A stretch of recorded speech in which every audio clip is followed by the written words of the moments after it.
Bueno, quiero aprovechar este último comentario de mi parte para de nuevo agradecerles de todo corazón a todas las personas que han dado testimonio presencial, por escrito, en el video, porque realmente es conmovedor, pero también es muy enriquecedor.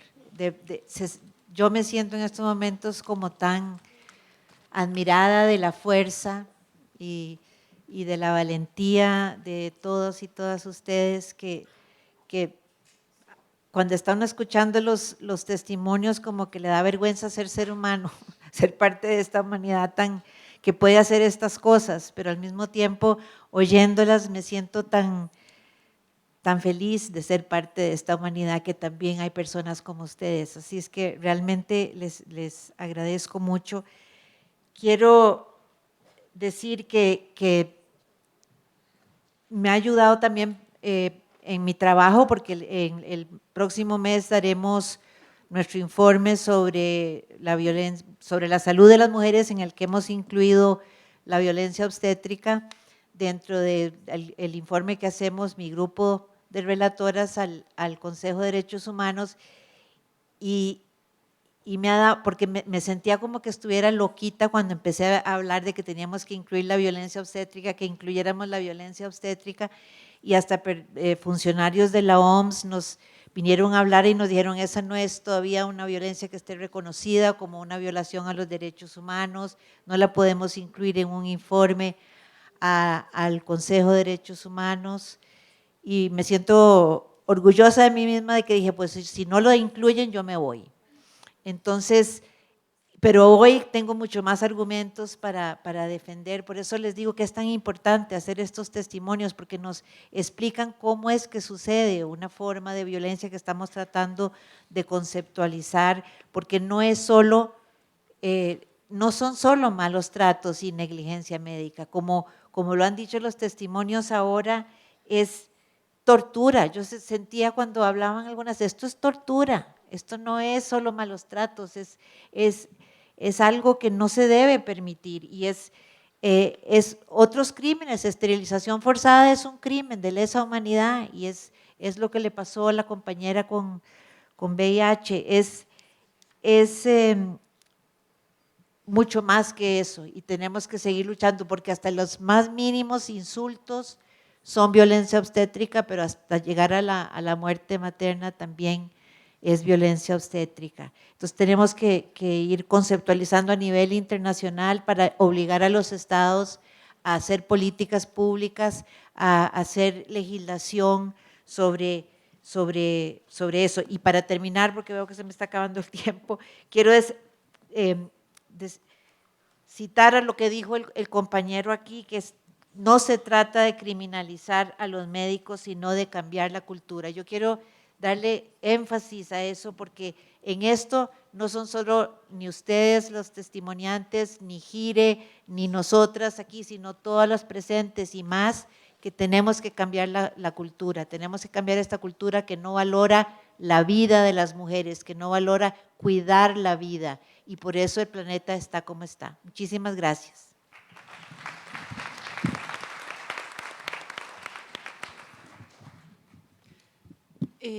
Yo también quisiera volver a expresarles mi más profundo agradecimiento y admiración por lo que han compartido ustedes hoy.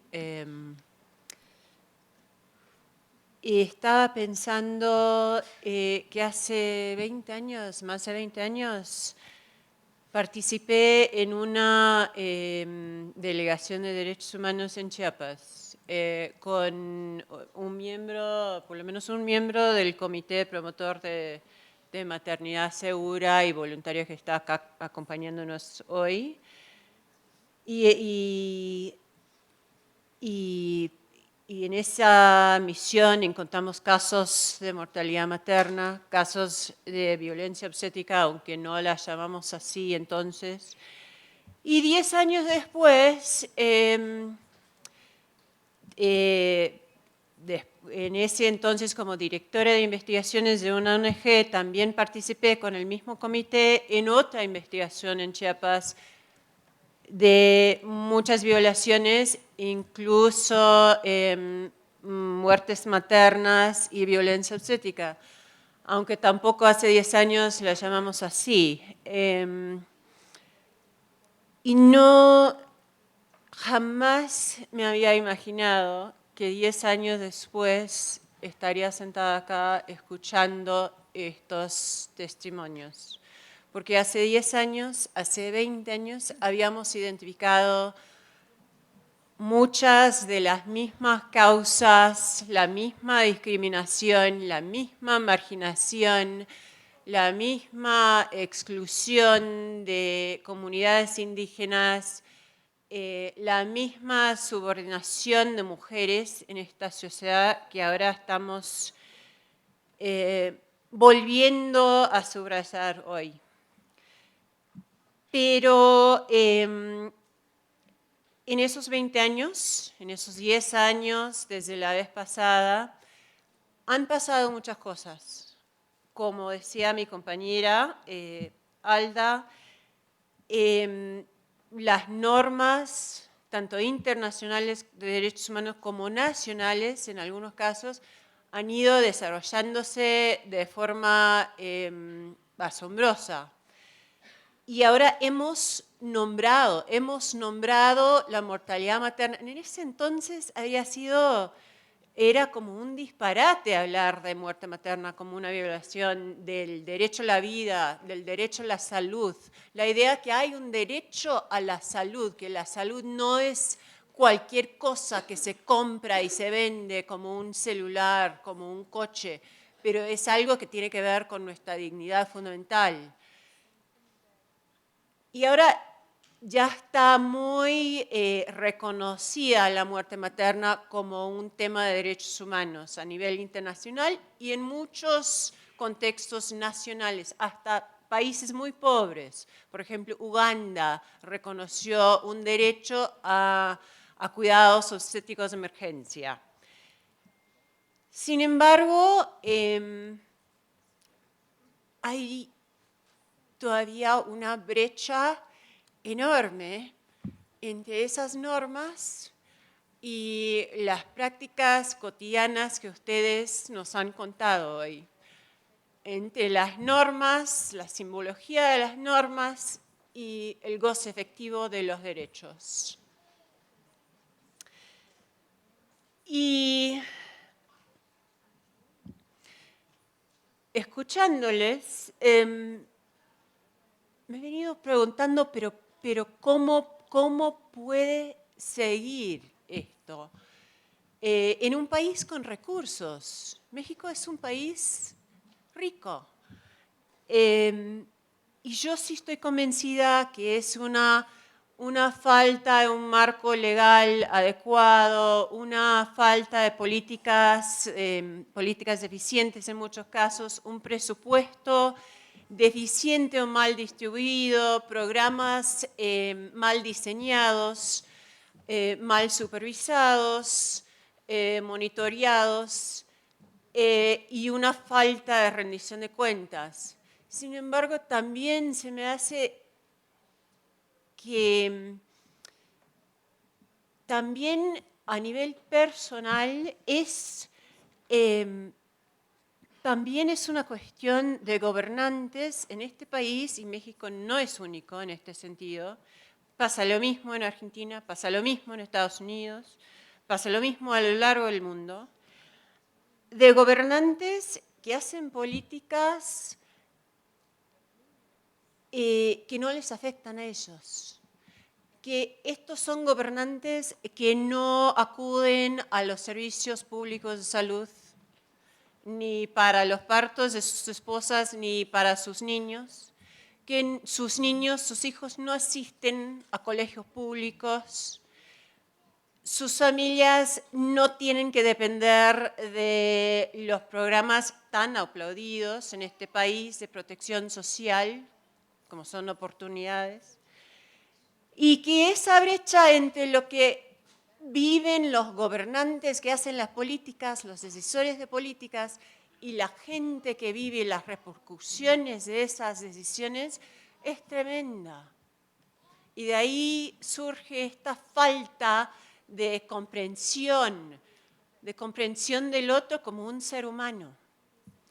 Pero también estaba pensando también que ahora yo fui nombrada a este panel internacional por el secretario general de Naciones Unidas, que se llama Panel Independiente de Rendición de Cuentas, que se supone que es para fomentar la rendición de cuentas en los objetivos de desarrollo sostenible y que tienen que ver justamente con la salud reproductiva, materna, la salud infantil, la salud de adolescentes. Pero muchas veces a nivel internacional, aunque quisiéramos apoyar a la sociedad civil, muchas veces estas verdades se ven convertidas en estadísticas por los gobiernos. Así que me parece que la enorme importancia de estos testimonios hoy es recuperar esas verdades complejas de las vidas de estas mujeres, de sus luchas, de sus sufrimientos, de su dignidad como seres humanos. Y por eso les agradezco muchísimo también, así como Alda me va a ayudar mucho en mi trabajo en el panel independiente. Y gracias.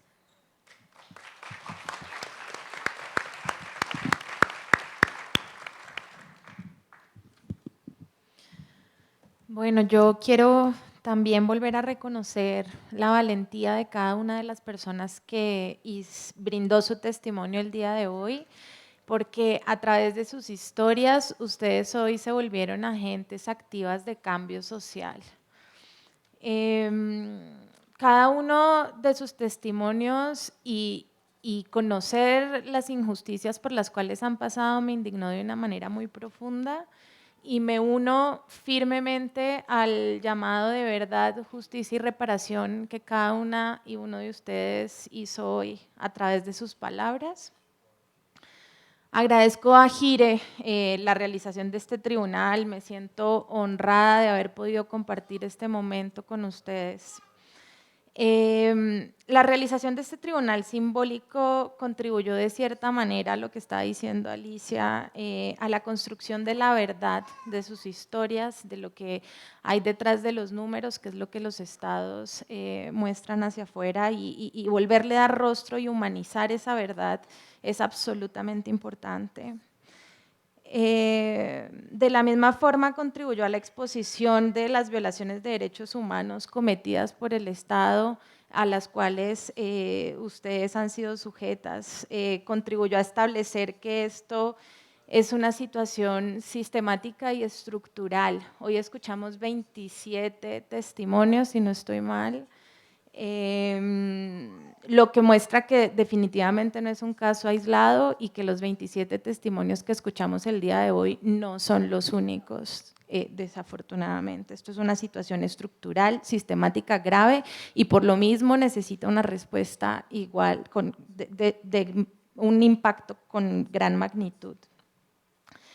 Espero también que el tribunal haya contribuido, esta catarsis colectiva que ustedes tuvieron el día de hoy haya contribuido de alguna forma a reparar simbólicamente estos daños.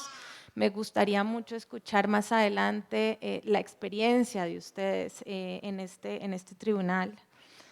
Espero que el Estado, a través de esta instancia que se creó hoy de exigir justicia, que ojalá tenga conocimiento, las escuche, nos escuche y asuma su responsabilidad por estas violaciones.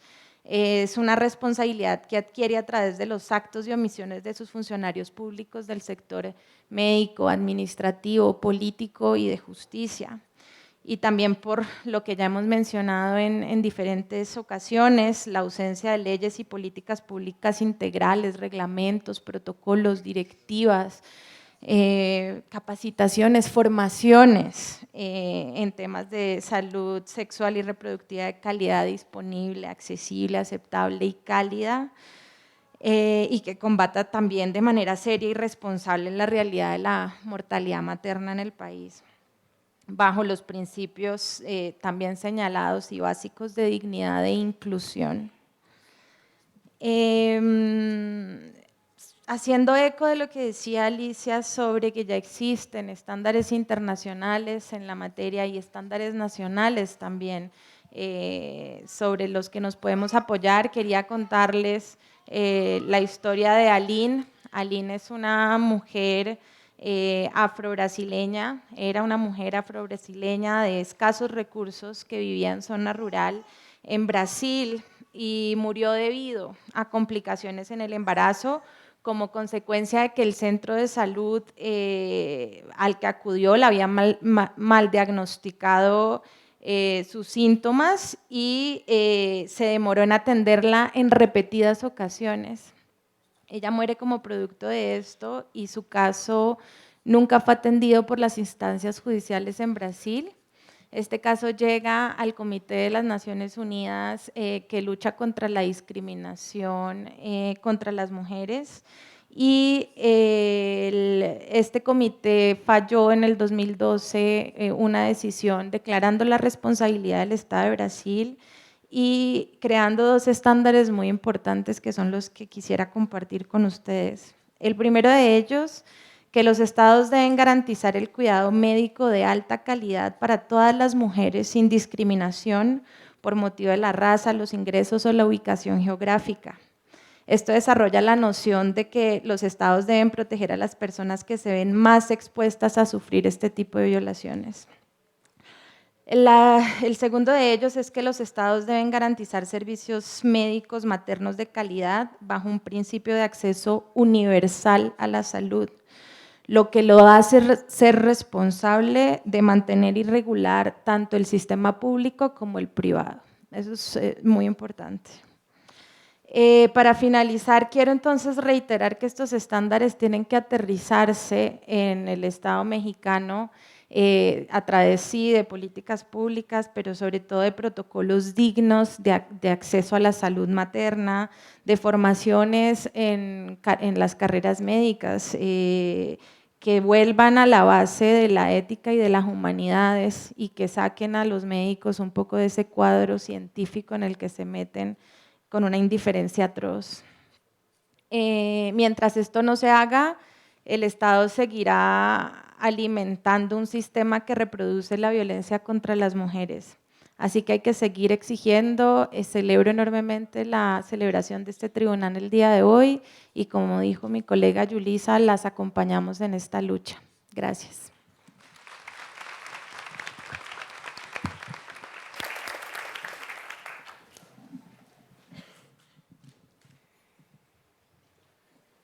Bueno, definitivamente he aprendido muchísimo en esta sesión del tribunal. Yo se los agradezco muy especialmente porque creo que cuando estamos en estas instancias internacionales como el Comité para la Eliminación de todas las formas de discriminación contra la mujer, tenemos una enorme responsabilidad. Nos toca dar recomendaciones a los estados cuando los estados presentan los informes y hemos aprendido que mientras más concretas las recomendaciones es mejor. Además, evidentemente, estos informes se presentan cada 4 años y en 4 años no se resuelven, digamos, los problemas estructurales que sabemos están a la base, pero tenemos que encontrar soluciones, tenemos que darles pautas a los países para que apliquen en forma inmediata políticas para modificar las cosas, ¿no? Nuestra colega acaba de mencionar el caso que se presentó bajo el protocolo facultativo del comité de la convención y realmente este caso me parece que es un caso que debiera ser discutido en fórums importantes, porque algo que aprendí en este caso es que el comité señaló que la falta de adecuados servicios de salud materna produce un impacto diferencial sobre el derecho a la vida de las mujeres. Y creo que esto es una concreción de, como dijo Alda, pues el derecho a la vida de las mujeres está en juego en el caso del riesgo de la maternidad. Entonces, creo que sí hemos avanzado los estándares internacionales, pero creo que hay algo que sí podemos comenzar a hacer desde ya. Tenemos que, en las recomendaciones a los estados, incluir una modificación sustancial de la cultura, de la manera como se atiende a las mujeres en su vida reproductiva.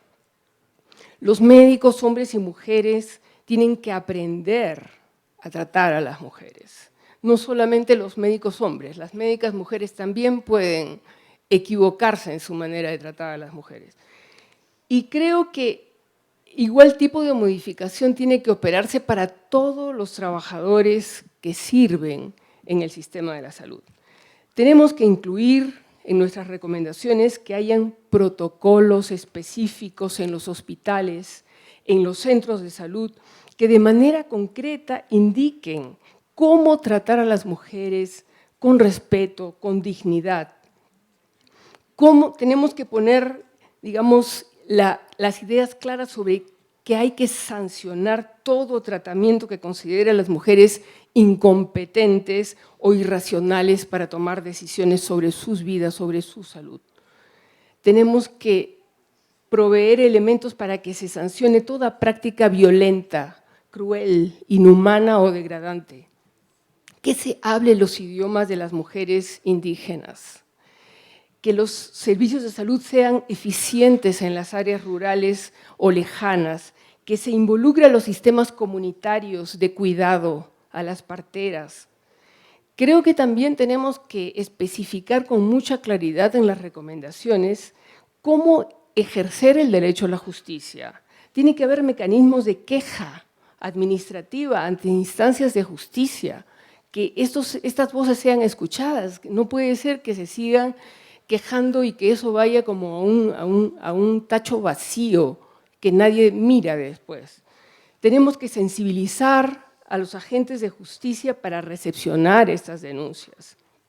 Y ciertamente, este gran avance en los estándares internacionales adolece de aplicación. Entonces, es nuestra función en estos comités internacionales de exigir a los estados que cumplan con estos estándares internacionales que ellos mismos han aprobado, que ellos mismos muchas veces han formulado. Es como una dicotomía que es casi una locura. Ellos mismos formulan y luego ellos lo incumplen de una forma, pero de una impunidad altísima.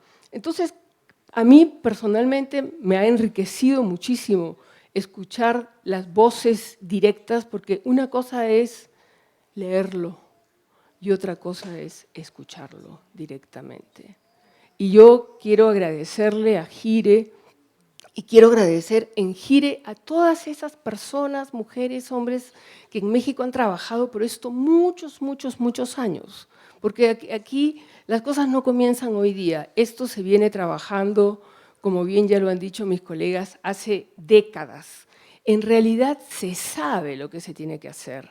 La cuestión es hacerlo. La cuestión es que haya esta auditoría social que permita una retroalimentación entre lo que las mujeres dicen que necesitan y las autoridades que lo apliquen y que modifiquen, en lugar de desarrollar una protección de gremios médicos o de enfermeras que se protegen a sí mismos, pero que en verdad no le ayudan ni a la gente, no le ayudan al país, no le ayudan a nuestra región. Creo que los informes de la ONU sobre mortalidad materna muestran clarísimo la ruta que hay que seguir. Los estados lo saben. Es decir, es una cuestión verdaderamente, como se dice, de voluntad política, pero una colega a quien quiero mucho esta mañana me hizo una reflexión y creo que tiene razón. O sea, lo perfecto es enemigo de lo bueno. Hagamos las cosas ya. cambiemos la cultura en lo que está en nuestras manos ya, salvemos las vidas ya. No podemos esperar a los grandes cambios que algún día llegarán. Seguramente que algún día habrán los grandes cambios económicos que necesitamos y habrá más justicia. Pero hoy día podemos salvar vidas si es que cambiamos en lo concreto, en cada centro de salud, en cada hospital, si hay directores que se compren este pleito, si hay autoridades, tanto en los estados como federales, que realmente reconozcan que esto es una cosa urgente, que la vida de las mujeres vale. Entonces yo les agradezco y de alguna manera siento que tengo la obligación de dejarme interpelar también por hechos como este, por tribunales como este, donde en verdad lo que vale más es la palabra de ustedes y nosotros estamos aquí en realidad para servirlos y para aprender. Gracias.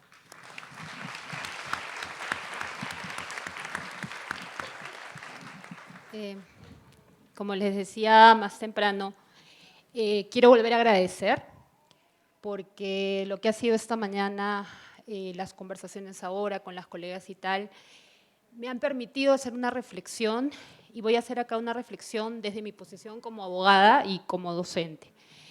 Y esa primera reflexión tiene que ver con cómo los estándares de derechos humanos, el movimiento de derechos humanos ha asumido y ha entendido la violencia específica que afecta a las mujeres por el hecho de serlo. Hay un consenso general en condenar las masacres, las ejecuciones, las torturas, las desapariciones, pero en todo aquello que tiene que ver con la violencia obstétrica, la mortalidad materna, es como que estuviera naturalizada esa violencia. Y yo creo que la primera reflexión que tenemos que hacer desde el movimiento de derechos humanos, que tenemos que hacer todos y todas, es cómo empezamos una vez más a hacer práctico aquello que aprendemos o tratamos de aprender en los cursos, ¿no? Y es decir, cómo empezamos a cuestionar un contexto de discriminación y violencia en estos casos. ¿Qué quiero decir? No es que las mujeres vivan en una situación de igualdad y de falta de violencia y luego solo sufren violencia obstétrica. Por supuesto que sufren otras violencias antes, durante y después de acudir a un servicio de salud.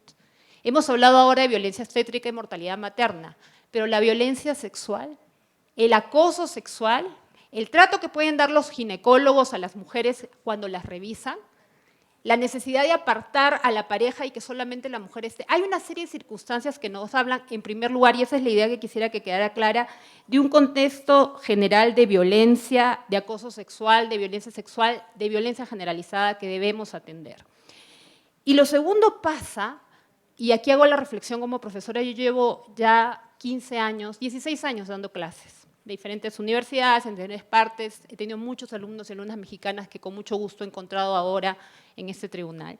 Y una reflexión que siempre hemos hecho y que yo quisiera compartir es esa necesidad de empezar a entender y a estudiar el derecho desde una perspectiva que combine lo académico con el activismo.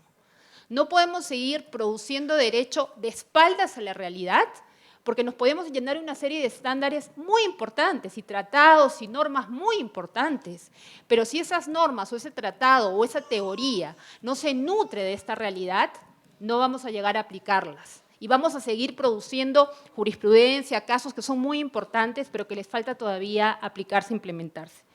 Y mi tercera reflexión tiene que ver entonces con una serie de recomendaciones generales que voy a lanzar ahora, que ha surgido de ustedes, que tienen que ver con la prevención y la sanción y la atención ante estos casos de violencia.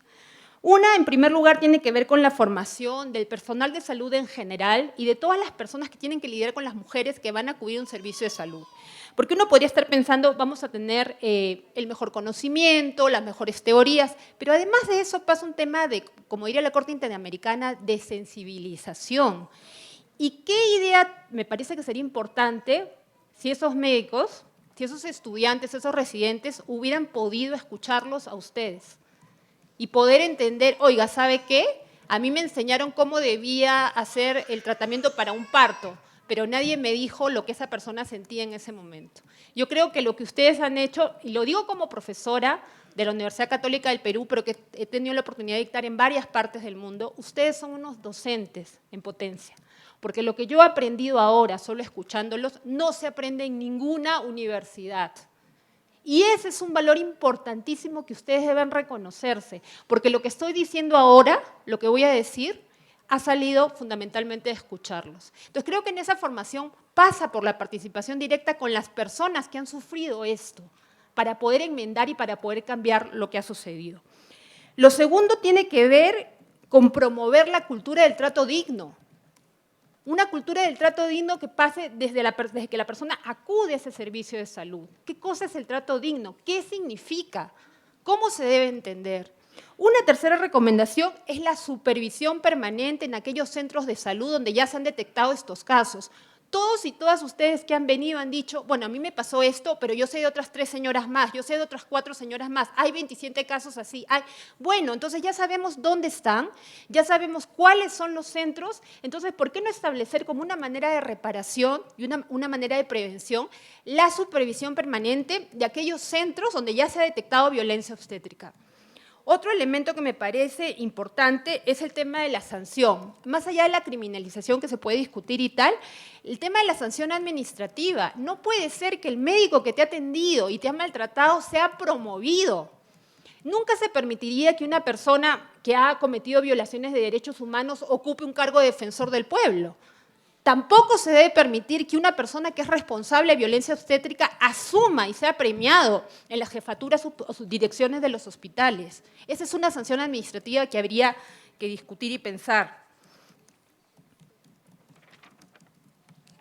Creo que también es importante los protocolos que ya se han mencionado. Los protocolos tanto para la atención específica de la mujer cuando llega, pero unos protocolos cuando la mujer sufre esta violencia. Porque en todo lo que hemos escuchado estas mañanas hay diferentes respuestas. Algunas pudieron llamar a su marido, otras se fueron, otras no quisieron denunciar, otras llamaron.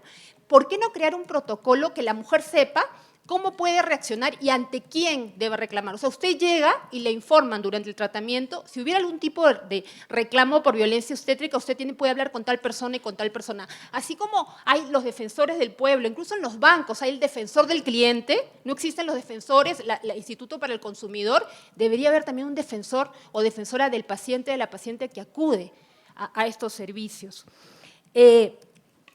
Y por eso decía que ustedes son docentes, porque esta recomendación, que voy a decir, la saqué del testimonio de Marcos e Isela, cuando ellos decían, así como hay cartillas de los derechos del médico, ¿por qué no hay cartillas de los derechos de lo que es la violencia obstétrica? Esa me parece una recomendación valiosísima, pero que sea obligatorio, que así como se le tiene que dar una información, todos los pacientes reciban una cartilla sobre lo que es la violencia obstétrica para que se enteren de lo que está sucediendo, porque muchos abogados y muchas abogadas y muchos expertos en derechos humanos ni siquiera saben lo que eso significa. Y esas cartillas tienen que ir en todos los idiomas de las personas que acudan al servicio de salud. A eso me refería con el tema del trato digno. Tiene que haber el tema, los idiomas, el tema del reconocimiento de que no puede haber discriminación. Y esa discriminación no solamente es por el trato, sino por la manera como se refiere uno a las mujeres. Ahora, te duele, porque si tú sabías, ese tipo de circunstancias son discriminatorias y debería recibir una sanción aquella persona que utilice ese lenguaje.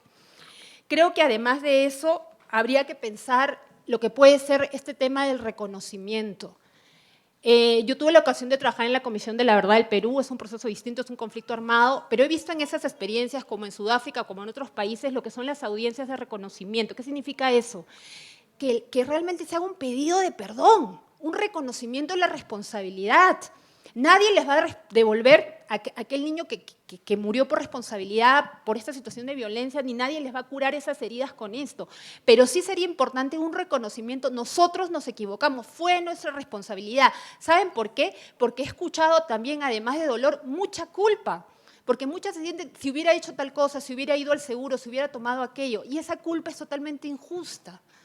Creo que entonces, en todas estas recomendaciones, y con eso termino, he tratado de transmitir aquellos que ustedes han dicho. No estoy inventando nada.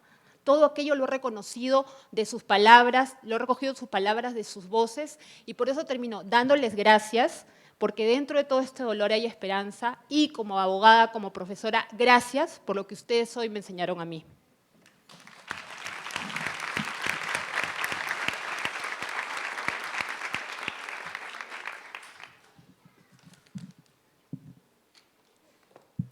Bueno, primero que nada, para finalizar, ¿no es cierto?, las presentaciones de este panel.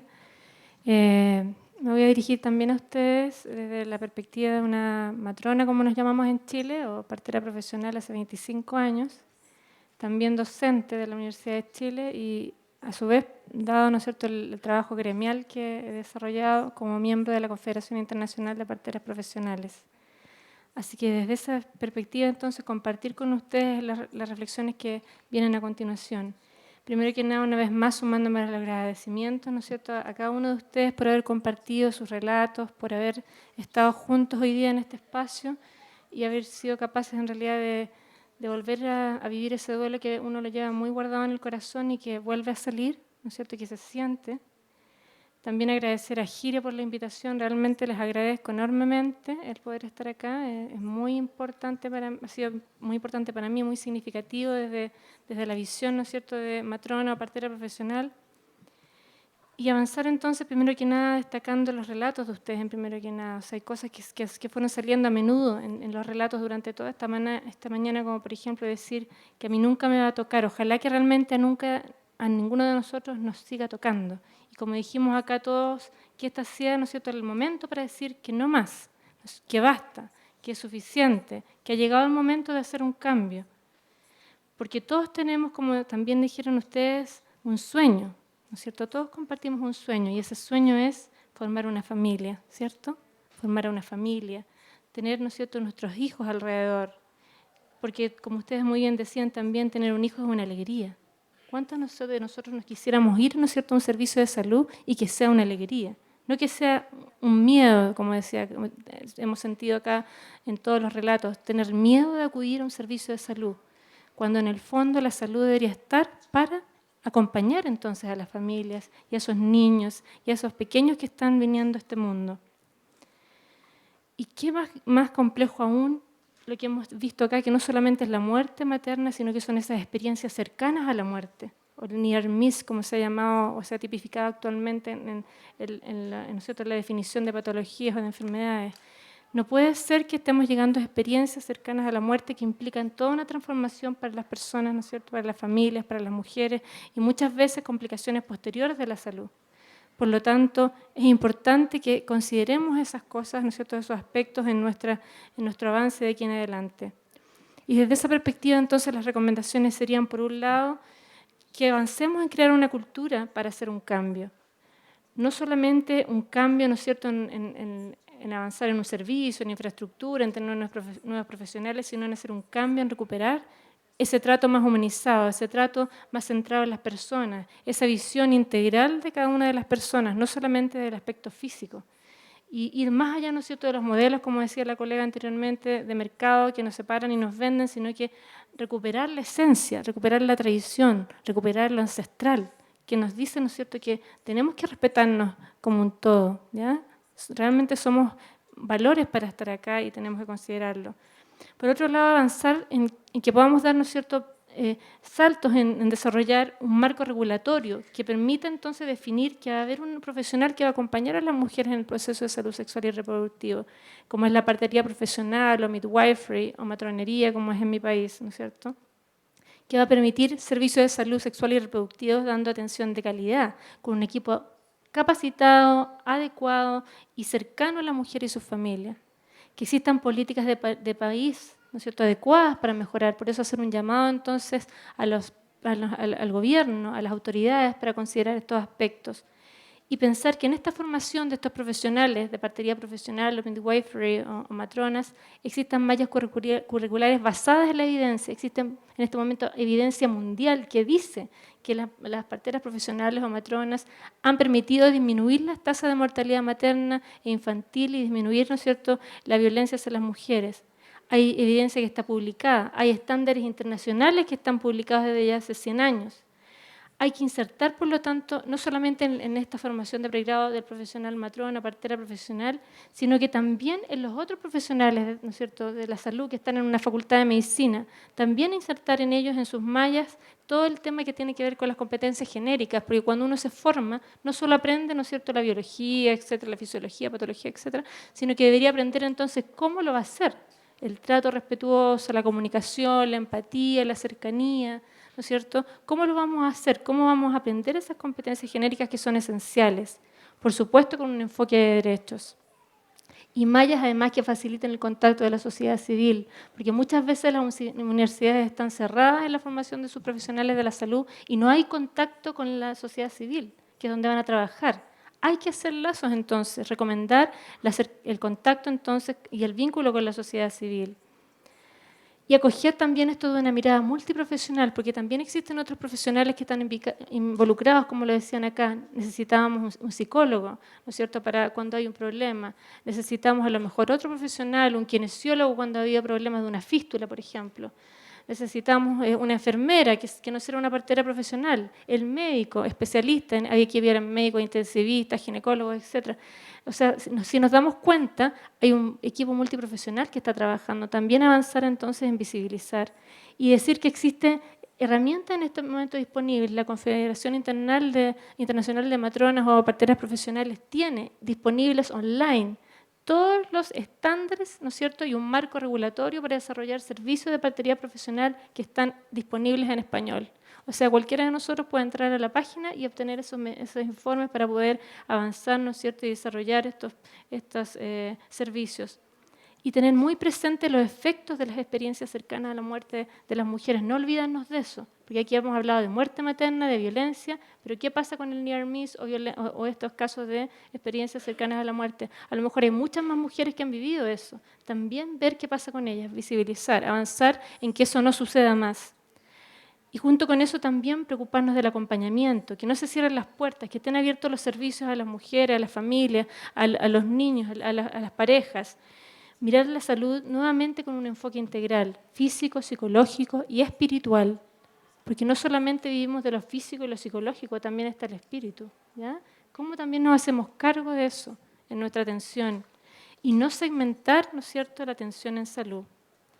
Y desde la perspectiva, ¿no es cierto?, académica también, que este sea el inicio de la sistematización de lo que va a suceder acá, que este sea el inicio de futuras investigaciones, de futura evidencia que va a permitir hacer un cambio basado en la evidencia, que no sigamos realizando acciones que pensamos que están bien porque lo hablamos y nos enseñan de esa manera, que nos enseñen basado en la evidencia y que por lo tanto fortalezcamos esta profesión, ¿no es cierto?, de la salud, que trabaja en el área de la salud sexual y reproductiva, como es la partería profesional, desarrollándonos, ¿no es cierto?, y basándonos en los 3 pilares fundamentales, que son una educación basada en competencias, una regulación fuerte que diga, ¿no es cierto?, que esté apoyada por el gobierno y que nos diga las acciones que tenemos que desarrollar. No podemos tener un enfoque de salud sexual y reproductiva si no hay regulación. Tiene que ser la base para avanzar. Y, por supuesto, una asociación fuerte. Es importante, ¿no es cierto?, avanzar en la asociación.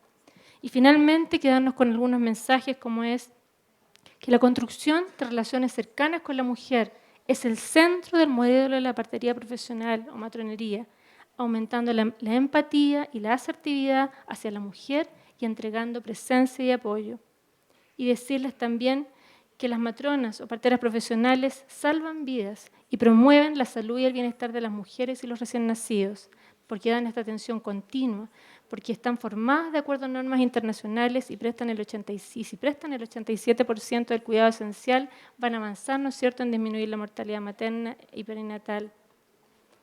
Y por otro lado, reflexionar que las mujeres y los recién nacidos en el mundo, pensemos en este momento, necesitan parteras profesionales, midwives o matronas ahora más que nunca y ahora y hacia el futuro.